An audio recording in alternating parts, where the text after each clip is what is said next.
La confesión de fe, en este caso, inicia con el tema de las Sagradas Escrituras. Vienen 10 párrafos que exponen lo que confesamos en torno a las Sagradas Escrituras, pero quiero que observen, para muchos es obvio, ya lo han trabajado, otros tal vez se acercan por primera vez a la confesión. Aparece la definición. Cada vez que avanza la definición, por ejemplo, de este primer párrafo, aparece un número 1 en cierta parte del párrafo de la oración, lo cual debe remitirnos a la parte inferior, donde los puritanos que realizaron la confesión soportaban lo que estaban diciendo con la bendita palabra del Señor. Ahora, ¿qué es importante entender aquí? Algo que cuando ustedes estén realizando su estudio, aparte del que vamos a hacer en esta mañana, cuando lleguen a sus casas a volver a leer el párrafo, volver a ir a la Escritura y tomar los pasajes ahí expuestos, es que muchas veces uno lee un pasaje que ellos han colocado como soporte y uno dice, ¿por qué? Si no está acorde con lo que están afirmando. Pero vamos a ver en esta mañana algo muy importante, y es que hay que entender que las confesiones de fe, y centrándonos en la confesión de fe bautista de 1689, se realizaron al fuego de la controversia.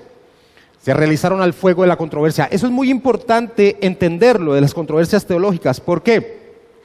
Porque muchas veces cuando vamos a esos textos bíblicos que están apoyando lo que ellos acaban de afirmar, no vemos una relación clara de lo que están afirmando con el texto bíblico. Cuando suceda eso, hay que entender que lo que están haciendo con ese texto bíblico que están colocando allí es refutando algo que la Iglesia de Roma profesaba acerca de la doctrina que se está estudiando. Por ejemplo, en este caso, en este primer párrafo que vamos a iniciar a estudiar en esta mañana, los 10 párrafos de este capítulo de las Sagradas Escrituras van en contra de lo que la Iglesia de Roma profesaba acerca de las Sagradas Escrituras. O sea que tiene toda la intención de refutar lo que la Iglesia de Roma profesaba acerca de las Sagradas Escrituras. Y también vemos, o vamos a ver, que también controvertían con los anabaptistas extremos, que seguían diciendo que había revelaciones posteriores a la escritural. Hablaban acerca del don de profecía o de revelaciones directas. También encontramos en al menos 2 párrafos de este primer capítulo de la confesión de fe, 2 párrafos que van en contra de esa posición que tenían los anabaptistas extremos. Así que vemos en la confesión de fe, a pesar de haber sido escrita hace más de 300 años, vemos que es muy actual, porque estos puntos de controversia se mantienen al día de hoy y podemos decir que están muy vigentes al día de hoy. Entonces, cuando leamos la confesión de fe, tenemos que entender que es un documento que tiene como un propósito principal también desvirtuar lo que la Iglesia de Roma principalmente, y en este caso también los anabaptistas extremos, enseñaban acerca de la revelación de Dios, acerca de la Escritura. Algo que también vamos a encontrar característico dentro de la exposición de la confesión de fe es que va a mantener las 4 principales características que la fe reformada ha profesado acerca de las Escrituras. Es decir, vamos a ver que estos 10 párrafos una vez más refuerzan lo que la Reforma expuso acerca de lo que cree de la Escritura. Va a enfatizar su necesidad, va a enfatizar su autoridad, va a enfatizar su suficiencia y va a enfatizar su claridad, que son las principales 4 características de la fe reformada en torno a la bendita palabra del Señor. Así que 2 aspectos importantes: siempre entender cuando leemos la confesión de fe que fue formada al fuego de la controversia, y también viendo cómo expresa la fe que siempre la fe reformada ha profesado en torno a la Escritura, su necesidad, su autoridad, su suficiencia y su claridad. El primer párrafo que vamos a iniciar a estudiar en esta mañana se centra en la necesidad de las Escrituras, en la necesidad de las Escrituras. Ok, vamos a leer entonces este primer párrafo de la confesión de fe, en torno a las Sagradas Escrituras, que va a enfatizar la necesidad de las Sagradas Escrituras. Dice: las Sagradas Escrituras constituyen la única regla suficiente, segura e infalible de todo conocimiento, fe y obediencia salvadores. Aunque la luz de la naturaleza y las obras de la creación y de la providencia manifiestan de tal manera la bondad, sabiduría y poder de Dios que dejan a los hombres sin excusa, no obstante, no son suficientes para dar el conocimiento de Dios y de su voluntad que es necesario para la salvación. Por lo tanto, agradó al Señor en distintas épocas y de diversas maneras revelarse a sí mismo y declarar su voluntad a la iglesia, y posteriormente, para preservar y propagar mejor la verdad y para un establecimiento y consuelo más seguro de la iglesia contra la corrupción de la carne y la malicia de Satanás y del mundo, le agradó poner por escrito esa revelación en su totalidad, lo cual hace a las santas escrituras muy necesarias, habiendo cesado ya las maneras anteriores por las cuales Dios revelaba su voluntad a su pueblo. Ahora, ¿con qué iniciamos? ¿Con qué inicia ese párrafo de la confesión de fe? Ese párrafo de la confesión de fe inicia con una definición clara y contundente e importantísima en torno a nuestra fe. ¿Qué es lo que dice? La primera parte del párrafo dice: las sagradas escrituras constituyen la única regla suficiente, segura e infalible de todo conocimiento, fe y obediencia salvadores. Esta es una definición, esta es una expresión de la fe muy importante. Nosotros, como una iglesia bautista reformada, creemos plenamente esto: que la única fuente, regla suficiente, segura e infalible de todo conocimiento en torno a Dios y en torno a la salvación se hallan en la bendita palabra del Señor, en la bendita palabra del Señor.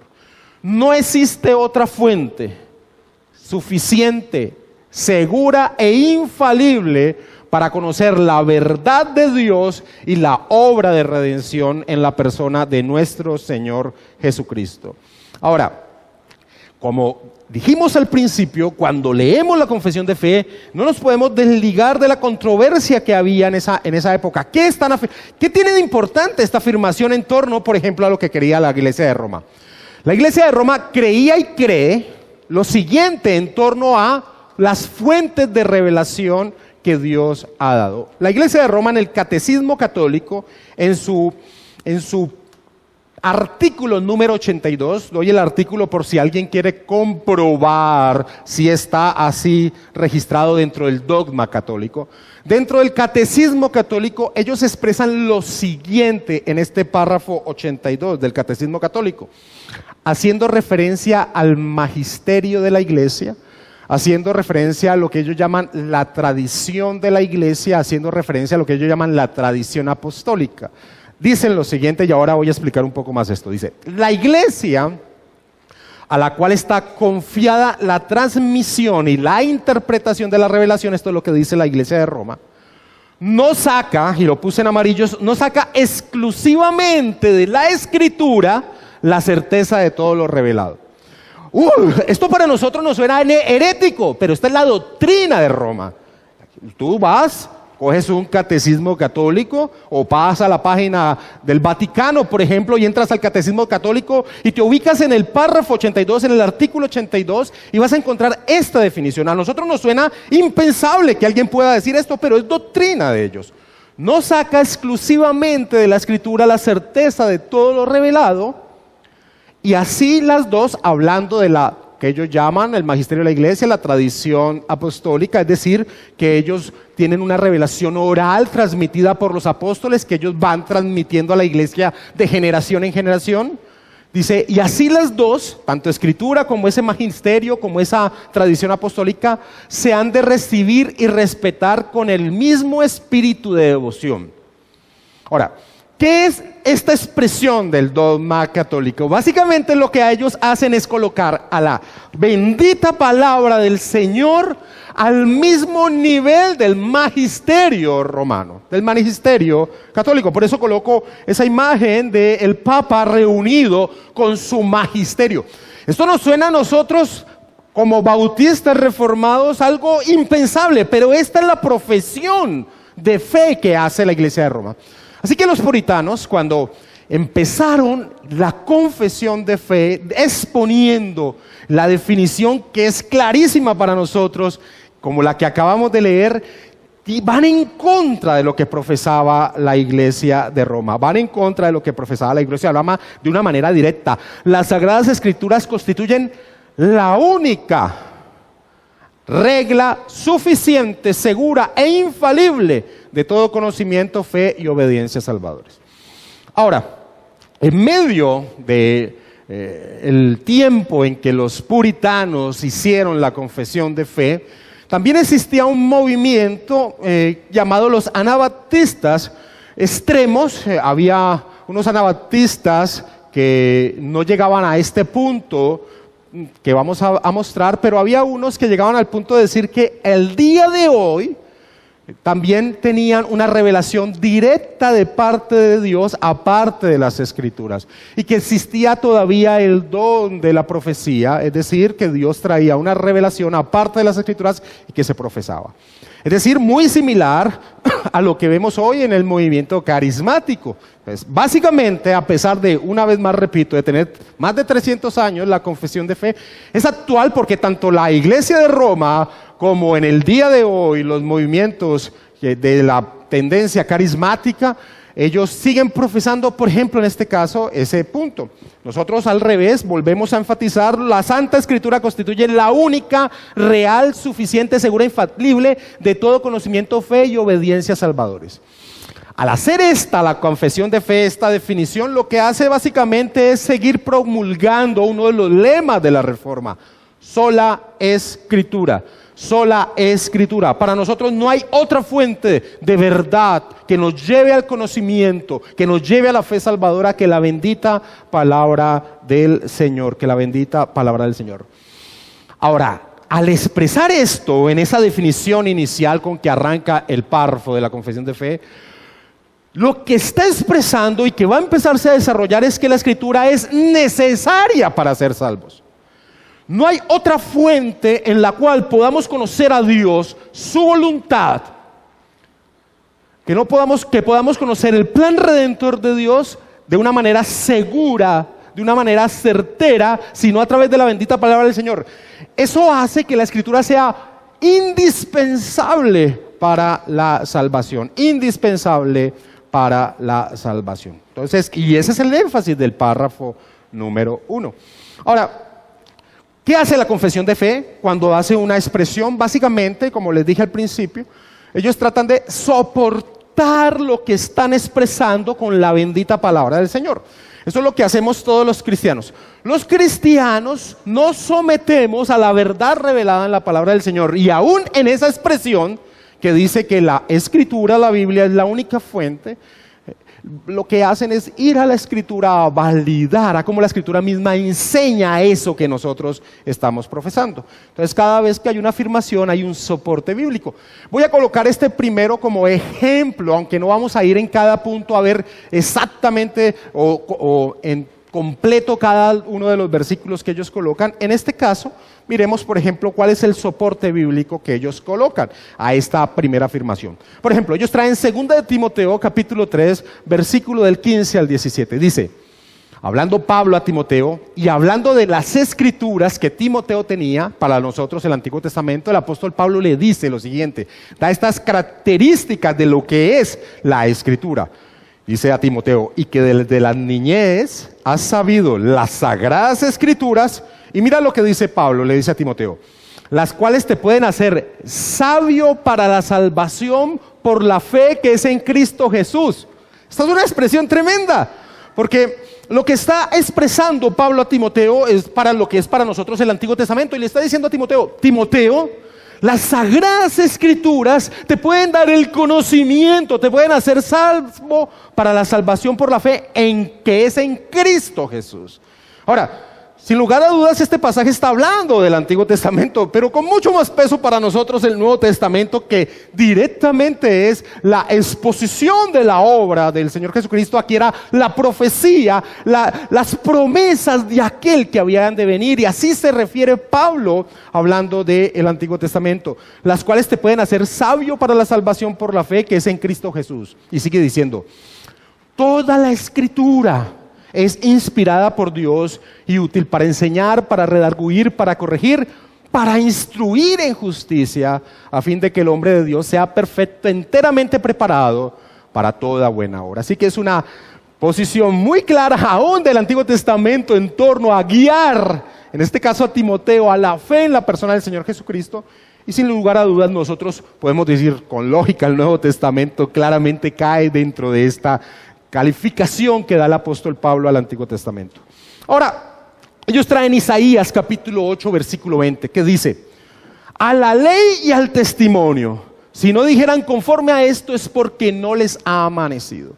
Cuando trae este texto uno dice, bueno, ¿en qué sentido este texto está validando lo que están expresando?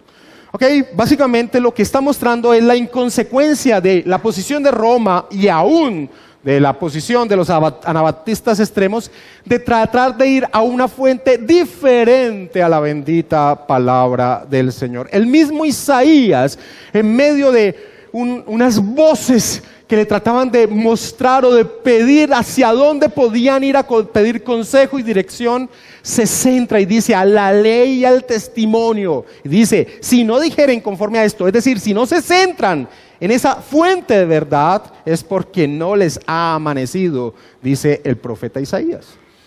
También traen como soporte las palabras del Señor Jesucristo en esa parábola que da en torno al hombre rico y Lázaro. Cuando el hombre rico le dice al Señor, a Abraham, dentro de la parábola, Padre Abraham, manda a alguien, al mismo Lázaro. Ya Lázaro está en el reposo, en el gozo, en lo que llama esa parábola el seno de Abraham. El hombre rico está en los tormentos del infierno y el hombre rico le dice al Padre Abraham, manda a alguien que vaya y le predique a mis hermanos para que no vengan aquí. Ahora mira cómo le responde el Señor Jesús, la parábola Abraham a este hombre. Dice, y Abraham le dijo, a Moisés y a los profetas tienen. Moisés y los profetas es una referencia a las Escrituras. A Moisés y a los profetas tienen, óiganlos. Si no oyen a Moisés y a los profetas, tampoco se persuadirán, aunque alguno se levantare de entre los muertos.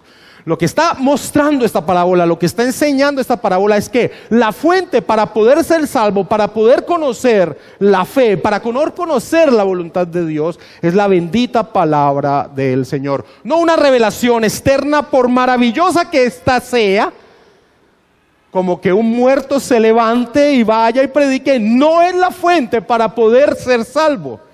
Básicamente lo que enseña esta parábola es que la bendita palabra del Señor es el medio para poder ser salvo. Y terminan exponiendo Efesios capítulo 2 versículo 20, que es una expresión clara del apóstol Pablo, que la iglesia se construye, se levanta, se forma bajo el fundamento de los profetas y los apóstoles, es decir, el registro que los profetas y apóstoles dejaron, es decir, la bendita palabra del Señor, edificados sobre el fundamento de los apóstoles y profetas, siendo la principal piedra del ángulo Jesucristo mismo.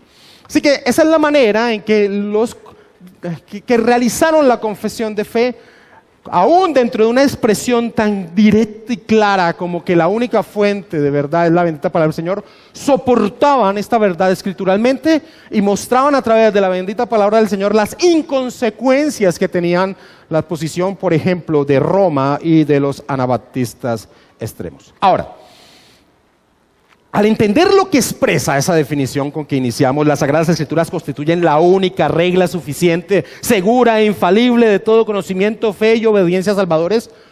Se podría levantar un personaje de Roma, un teólogo romano, el Papa romano, y decir, eso no es verdad. Eso que ustedes están expresando no es verdad. Porque Dios no solo se ha revelado a través de la bendita palabra del Señor, sino de otras maneras.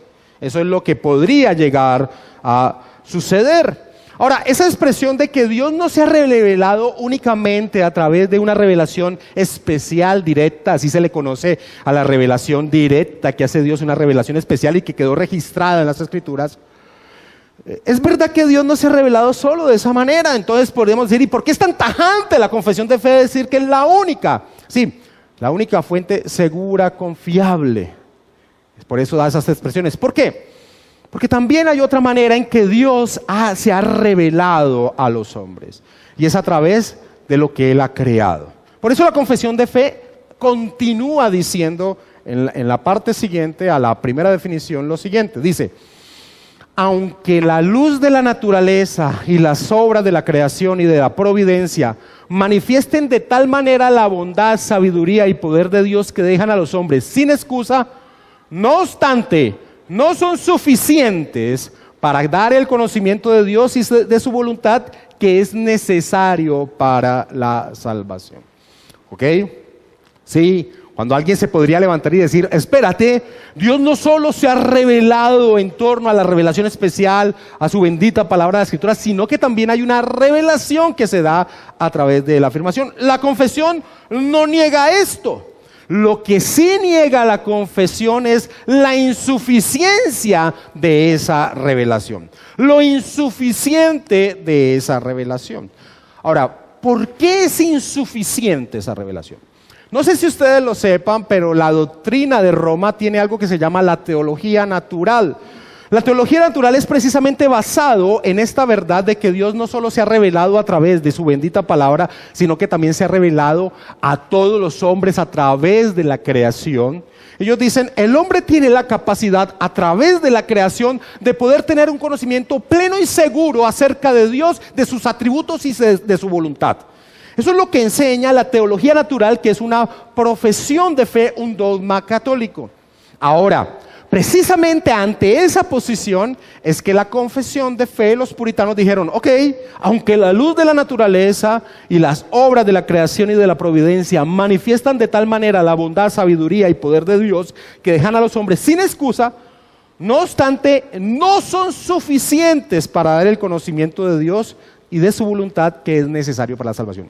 Ahora, la pregunta que surge es: ¿por qué no son suficientes? ¿Por qué no son suficientes? Cuando vamos a responder el por qué no son suficientes, nos va a enseñar uno de los puntos fundamentales de este párrafo, y es: no es suficiente, entonces necesitamos desesperadamente la bendita palabra del Señor para ser salvos. Vamos a ver qué hace la revelación general. Cuando hablo de revelación general, entonces es que la creación misma grita que existe Dios, que la creación misma grita que ese Dios tiene unos atributos que ya vamos a ver, que la creación misma grita que nosotros tenemos una responsabilidad frente a Dios. Vamos a ver eso que expresa la misma confesión de fe y vamos a ver el soporte bíblico. ¿Qué hace la revelación general? Aunque la luz de la naturaleza y las obras de la creación y de la providencia manifiestan de tal manera la bondad, sabiduría y poder de Dios que dejan al hombre sin excusa. Claramente, ¿qué hace la revelación general? Nos enseña, la creación enseña la existencia de Dios y alguno de sus atributos. Si una persona de manera lógica, natural, razonal mira la creación, no puede llegar sino a una conclusión: que existe Dios. La perfección, el orden de la creación hace imposible tener otro concepto distinto de que existe Dios. Y además de eso nos enseña que existe un creador al cual llamamos Dios. Que esto que está aquí tuvo que haber sido creado. Esa es la expresión natural, lógica, razonable en torno a ver la creación. ¿Y qué nos enseña de Dios? Algunos de sus atributos. Por ejemplo, al ver la creación, al ver una hoja de un árbol, al ver un pájaro, al ver el hombre, un ojo de un hombre, uno dice: este es un Dios poderoso, este es un Dios sabio, este es un Dios bondadoso, este es un Dios de gran inteligencia, de gran diseño. Una de las características, uno de los atributos de Dios. Por eso, cuando uno estudia o cuando se ha estudiado las diferentes culturas alrededor del mundo, se halla esta característica común en todas las culturas alrededor del mundo, que todas adoran algo. Eso es lo natural, por más entre comillas, primitiva que sea esa cultura adora algo, sabe que debe adorar algo. Así que cuando el apóstol Pablo, cuando los escritores de la Confesión de Fe y también el apóstol Pablo, como vamos a ver ahora, dicen que dejan al hombre sin excusa, es que la revelación general lo que tiene como intención es dejar sin posibilidad al hombre de profesar, de entender que existe un Dios, Así que mis hermanos, no hay tal cosa como ateos, sino que hay antiteístas, que es muy diferente. Ateos es una imposibilidad en el ser, porque todo ser sabe de la existencia de Dios. Lo que sí existe son antiteístas, rechazan a Dios. Eso sí es lo que existe. Vamos a ver el soporte bíblico de esta expresión que dice, ok, ¿qué hace la revelación general? Hace esto, deja al hombre sin excusa.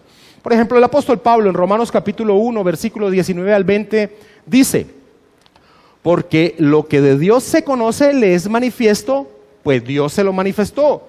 Porque las cosas invisibles de Él, su eterno poder y deidad, se hacen claramente visibles desde la creación del mundo, siendo entendidas por medio de las cosas hechas, de modo que no tienen excusa.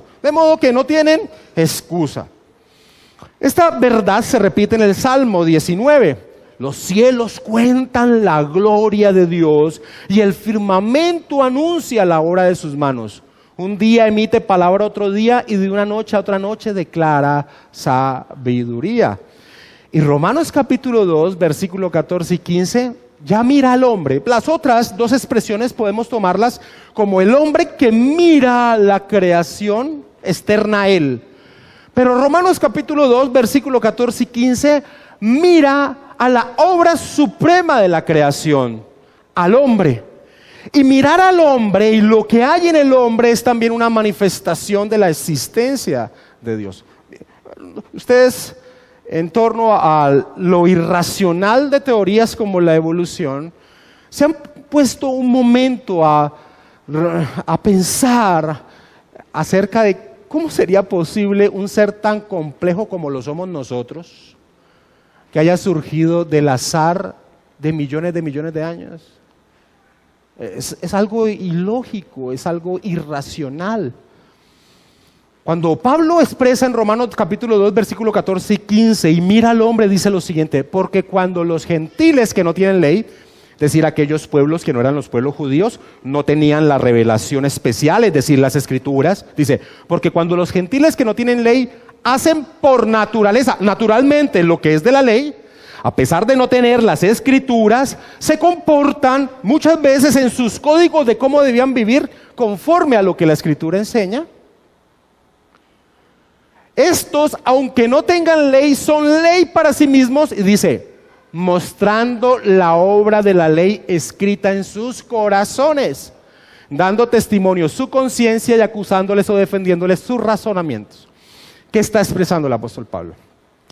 Mirando a la creación de Dios, pero centrándose ya en el hombre, tú puedes encontrar una característica en el hombre, y es que es un ser moral. Sabe que hay cosas, acciones que son malas, a pesar de que no tuvo un código escrito para entender eso. Él sabe en su interior que hay acciones que son malas, lo cual muestra que es un ser moral. Y si es un ser moral, debe saber, o es lógico entender entonces, que hay un ser que le demanda a él su comportamiento. Y ese ser que demanda su comportamiento no podemos llamarlo sino Dios. Así que no solo la creación externa grita la existencia de Dios, sino también al mirar al interior del hombre también nos muestra esa realidad. Ahora, eso es lo que hace la revelación general. Entonces, vuelvo y tomo. Nosotros hemos dicho en la primera expresión que la única fuente verdadera, confiable y segura para todo conocimiento de fe, de la voluntad de Dios, de salvación, es la Escritura. Alguien podría refutar y decir, no, Hay otra fuente y es lo que se conoce con el término de revelación general, es decir, la creación de Dios. Eso es verdad, pero hay que poner mucho cuidado a algo que dice el apóstol Pablo en el final del versículo 20, de modo que no tienen excusa. Y eso nos debe prender las alarmas en torno a esa posición de decir, yo a través de la creación puedo hacer una teología llamada natural donde puedo conocer a Dios, a sus atributos y la voluntad de Dios a través de mi razonamiento. Ojo, Pablo está colocando algo que está mal en torno al hombre, en torno a esa revelación, de modo que no tienen excusa. Y entonces entramos a estudiar lo que continúa en la confesión de fe y es lo que no hace la revelación general. La confesión de fe dice, no obstante, siendo verdad, esa primera parte es validada por la Escritura, dice, no obstante, no son suficientes para dar el conocimiento de Dios y de su voluntad que es necesario para la salvación. Ahora, cuando Pablo dice que no tienen excusa, básicamente lo que sucede es que el hombre, sabiendo racionalmente, lógicamente de la existencia de Dios, el hombre por su pecado rechaza tal revelación. La insuficiencia de la revelación general no se halla en la revelación en sí. La insuficiencia se halla en el pecado humano que, gritando la creación, la existencia, atributos divinos, el pecado del hombre lo rechaza, lo oculta, lo pasa por alto, como vemos en una posición antirracional, negando lo que es evidente. En ese sentido es que la revelación general no es suficiente por causa de la revelación, no por causa del pecado del hombre. De allí que entonces, cuando el hombre rechaza eso que grita la revelación general, la creación, entonces busca adorar, porque es un ser que sabe que adorar a algo distinto a Dios. Y cuando busca adorar a algo que es distinto a Dios, no le queda sino adorar lo creado. Por eso, cuando vemos las diferentes culturas en las diferentes partes, vemos que adoran, pero adoran a la criatura. Adoran al sol, adoran al jaguar, adoran al águila, adoran a un hombre, adoran a una mujer, adoran a un animal. Entonces, lo que nubla esa revelación que Dios ha dado es el pecado mismo del hombre. Así que es imposible hacer algo como los de la doctrina de Roma llaman como teología natural, diciendo, espérate, hay otro tipo de revelación también que nos sirve para conocer a Dios, su voluntad, sus atributos. No por falla de la revelación misma general, sino por causa del pecado humano. Ahora, ¿cómo soportamos esto bíblicamente? Vamos a ver que la Escritura no soporta esto bíblicamente. Pero antes quiero mostrarles lo que la Iglesia de Roma, en el artículo 50 del Catecismo Católico, expresa. Mediante la razón natural, el hombre puede conocer a Dios con certeza a partir de sus obras. No. Cuando la confesión de fe hace esta parte, esta declaración, está rechazando esa posición. Tomás de Aquino, por ejemplo, que fue uno de los grandes teólogos de la cristiandad, nuestro también.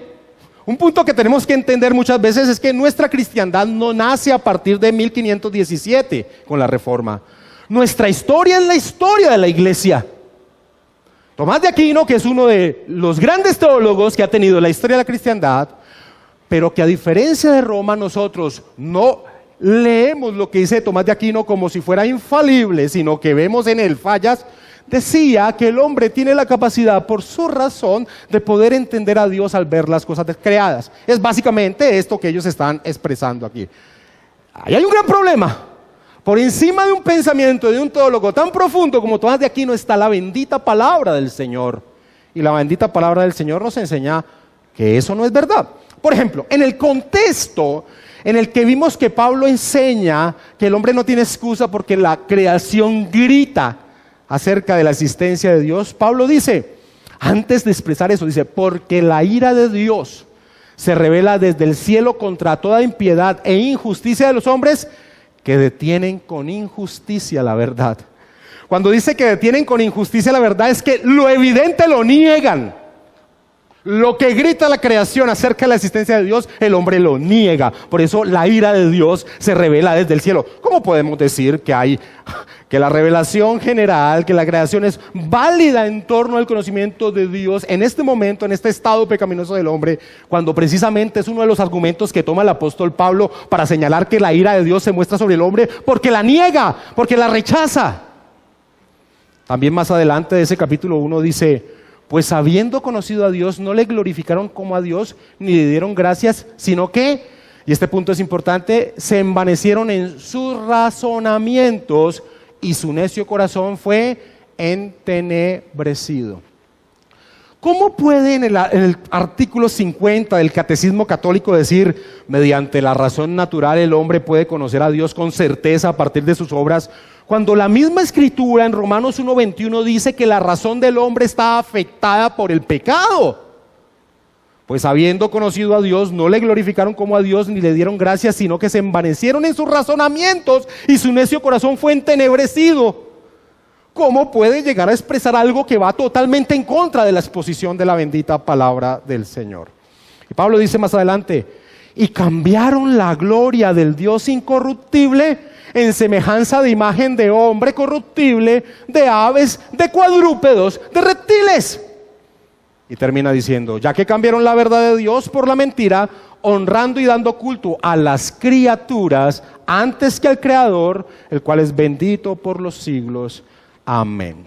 Así que, claramente, sí, Dios también a través de la creación revela sus atributos, su voluntad, pero esa revelación no nos sirve porque el hombre está en un estado de pecado que rechaza esa revelación y trata entonces de adorar a las criaturas. Entonces, ¿qué hace la revelación general? Básicamente nos deja sin excusa, nos deja en un estado de culpabilidad.